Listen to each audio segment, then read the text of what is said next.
There's a lot to cover here, so we're just going to get into it. I'm going to walk you through the FX3's features really quick, how to set it up for filmmaking, how to get a good image, why this is one of the most important cameras of the decade, and also why you shouldn't buy it. Since its announcement in 2021, this has been one of the most popular cameras in the filmmaking industry, and a lot of that has to do with its ridiculous list of features. Let's start with some autofocus action. This is one of those cameras you can set up on a tripod during a talking head and walk away with perfect peace of mind that it won't misbehave. Whether that's for A-roll you're shooting of yourself, or if this is your B camera, this autofocus system is super solid. You got eye autofocus, object tracking, adjustable tracking, speed, all the cool stuff. The reason I can't show you right now is because the only lenses for E-mount I have is this huge case of Vespid primes and a PL mount adapter. You also get a really nice IBIS system with the FX3. It doesn't overstabilize and make your footage warpy and weird, it just levels out a huge percentage of the micro jitters, which is what we want. It does a really good job of keeping still shot stable and panning shots from looking too sticky. Obviously, you'll get best results with heavy rigging and the IBIS system turned off, but it's nice to go out and have a night out on the town with a Vespid or two. By the way, there's also an active stabilization mode that crops 1.1 times to stabilize a little bit more aggressively, which does a great job. Battery life is decent too. We get to use Sony's bigger NPFZ batteries here, and I've gotten around 2 hours of straight 4K recording before I ran out of juice. If you need really long record times, there's a USB-C port that supports power delivery, so you just plug into a wall or a power bank and you're good to go for days. The I/O selection is pretty nice. We have the USB-C port, a headphone jack, 3.5mm microphone in, a micro USB, and a beautiful full-size HDMI. If you're adding an external monitor in your setup, you don't have to worry about a micro HDMI breaking in the first month. On the other side of the camera, there's 2 card slots that can accept both SD and CF Express Type A. If you have the top handle installed, you get 2 full-size XLRs with physical controls. I can't even begin to explain to you how helpful this is. You don't need adapters or external recorders, it's all here. There isn't a viewfinder, but the onboard tilt screen is enough for casual shooting. You're probably going to add an external monitor or viewfinder anyway if your plan is designing a rig. The vanilla camera body itself is tiny and somehow still comfortable to hold. The grip is really nice and all the controls are in logical locations. Everything makes sense, and if they don't, you can fine-tune the button customization within the menus if you want. By the way, if I'm going to go out and shoot with a Sony FX3, this is how I'm going to set it up. I'm going to go ahead and set it to 24p. We're going to have log shooting on. I'm usually in Cine EI. I'll show you how I set up the ISO button later. So even though I'm not always shooting in 2.35:1, I usually keep this on the marker display on and then 2.35, and then you get these little white lines here and here. Just in case, that's usually the narrowest aspect ratio that I'll use, so I'll just keep that on just in case. I usually keep it on S709 for the LUT. I use focus magnifier quite a bit, and I usually set the initial focus mag to 4 times. Okay, so if we come down here to the setup menu and we go over here to the custom key and dial set, this is where it gets kind of fun. If a button has a label on it already, like this one's focus mag, I won't change it just because if you're using other people's cameras or other people are using your camera, you can just hand it to them. All the labels are accurate. And luckily on the Sony FX3, all of the buttons that are labeled are in really logical locations, but we can play with the other ones. I always set my delete to the display LUT switch, so while I'm shooting, I can turn the LUT on and off really quick. I'm not using any of these buttons for autofocus right now. If I was, I would probably change a couple more. Like usually this center button on the D-pad I have set to focus area. Maybe I would change the iris button up here, but we're not going to do that right now. On the top, white balance is the same. I have the ISO button changed to base switch. I like running it like this because I don't have to touch it ever, and if it gets really dark, all I have to do is hit this button one time, and then I'm at 12,800 for a little bit of extra sensitivity. I am going to change the joystick up here to focus magnifier, so if I am holding the camera, usually something like this, so that I can hit record, I can hit white balance, I can hit ISO. My thumb will rest on this joystick, and if I press down, it'll give me a focus magnifier so I can check focus really quick. I press this 10 times every single time I take a shot, and I use that all the time. And then last but not least, this is how I have my dial set up. This is so subjective, but the one on the front where your right index finger rests is shutter. This one on the back right here is aperture, and then this one on the back is ISO and EI. There's so much more in the menu that you can customize and get the Sony FX3 to work exactly the way that you want it to, but I most of the time will just keep it simple like this. The sensor is the real star of the show here though.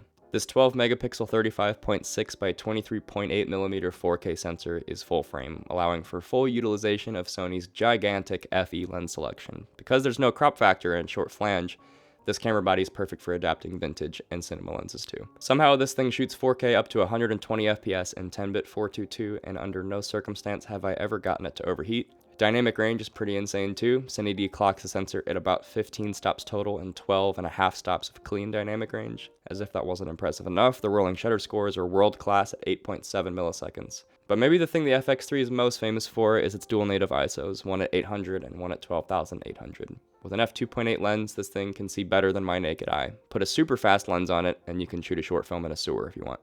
Here we are in Resolve. We have 4 separate clips that are recorded with the Sony FX3. And as always, we're going to throw a color space transform on here.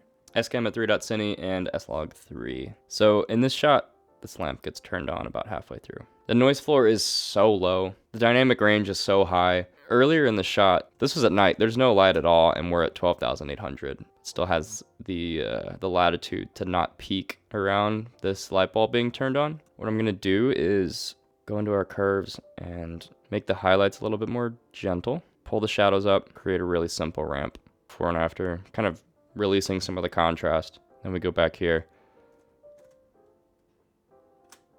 It's so forgiving. There's such a freedom that comes with being able to make shots like this happen, and you don't have to worry about a noise floor that's too high, that you have to set up lights. I'm going to copy our color space transform and move on to the next shot, and we'll just go ahead and paste it. So very different shot. We're out in the middle of the day, so we have lots of diffused light hitting here, but I am going to do the same thing. And I'll show you a trick that I like to do, especially with Sony footage. As long as you didn't lose any information in the highlights, you can pull them down and we'll make another ramp.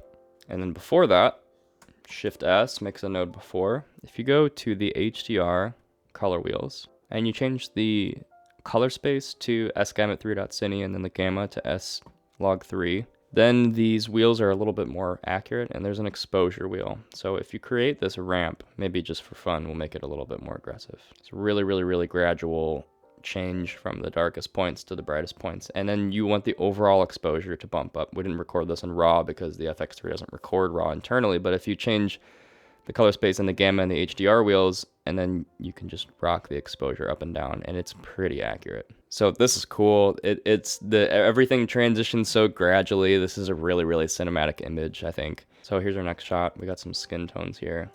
I'll paste the color space transform. Now, this one we might have lost some information in the fire, so we have to be a little bit more careful. I'm still going to bring up the darkest points, make this a little bit more gradual. Sony's come a really far way with skin tones, especially recently. They used to go towards a like sickly yellow greenish, always, even in a correctly white balance shot. Skin tone just looks really healthy and natural. If we go to our vector scope, skin tone is right where it should be.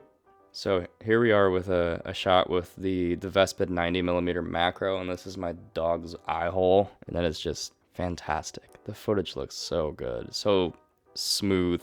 So one last thing.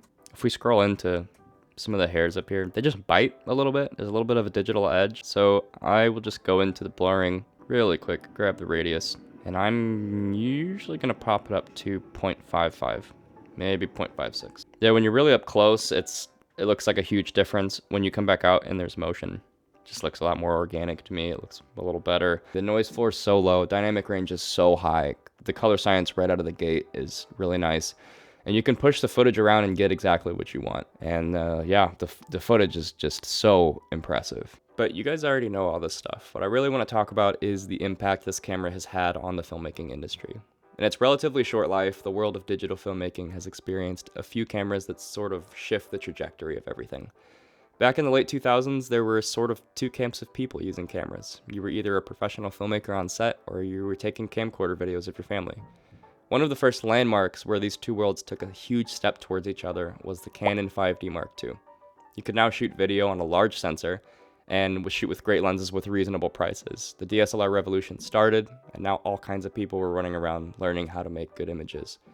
Another landmark is the Blackmagic Pocket Cinema camera. For $1,000 now you can shoot cinema DNG RAW in a camera that can actually fit in your pocket. This thing was used on movie sets and crash cams in Hollywood and home studios alike. There was the original Sony a7S and the Lumix GHs that started the shift towards mirrorless cameras, and every single year they get better and better. When I look around today at what's left of those two camps, the filmmakers and the home movie makers, not only has the line become blurry, but I'm not sure there is one anymore. Not because of access to camera gear, I mean. There's still a big difference between Greg Fraser and your Aunt Cheryl that shoots everything with her bumper case iPad. But I mean, Gareth Edwards is out here making beautiful theatric releases with this camera at the same time people are running around making vlogs for Instagram on it. It's an insane time to be alive. I don't think any camera symbolizes the current state of filmmaking like the Sony FX3 does. You can pick one up for $3,900 USD brand new, which is a lot of money, man, but it's a lot less than most cinema cameras, and like nothing else, the FX3 will bend over backwards to make filming a painless process for you, no matter what you're shooting. If you're shooting a talking head by yourself and you need a flip screen and great autofocus, it's your lucky day, you're totally covered. If you're shooting a feature and you need to record 16-bit RAW with insane dynamic range and no rolling shutter at night, you're also covered. If you listen to any of the interviews from Gareth Edwards or Oren Soffer during the creator press tour when they were asked about the Sony FX3, they talk about the reasons they chose the camera. The fantastic image, the form factor, the light sensitivity. Then they took the camera and they shot a movie with it. I think this is where the disconnect is. We consumers are so caught up in the camera choice that we miss the second part. They needed a camera to shoot their movie, so they tested a bunch of them. They picked the best one, and they shot a movie with it. We're blessed to be in a place where Hollywood films are shot on cameras that are within reach of a lot of amateur filmmakers, but that doesn't mean that amateur films are getting any better because of it. If there isn't a gear boundary between Aunt Cheryl and Greg Fraser anymore, and experience and mastery are the only things separating them, I think that's where you should invest your time and money, not in the same camera that everybody else is using and talking about. If you're just starting out and you're saving all your money for an FX3 and a G Master, maybe instead think about considering a less expensive camera. Some cheap vintage primes, some audio gear, a small crew with some talent, and shoot a short or a music video or a documentary. You'll have taken your money, time, and effort and used them to buy something for your portfolio. A little bit of experience and a little bit more skill. In the long run, that might be worth more than the Sony FX3. There are so many cameras these days, new and used, that are capable of incredible, beautiful images, and the Sony FX3 is one of them. I actually think in its weight class, it's the closest thing we have to the perfect camera. And it's probably my favorite camera of all time. If you're one of the many who have the resources and this is the perfect camera for you, by all means, go pick one up. Maybe even use my link in the description, I don't know. If the FX3 is out of your price range and you feel discouraged because now you feel like you're at a disadvantage, no worries, man. Go check out the ZV-E1, an FX30, an A6700. Go pick up a used Canon C200 or an Ursa and start shooting with it. Just owning a certain camera doesn't make you a filmmaker. You have to ship something with it. To wrap up, I'll say this, even though I'm sort of rabbit trailing. This is one of, if not the most important cameras available right now, and one of the absolute best. There's a reason why it's so widely adopted in so many use cases and why so many people love it. Because of cameras like this, Aunt Cheryl could actually be the next Greg Fraser, but only as soon as she spends some time honing her skills and she stops wearing so much perfume.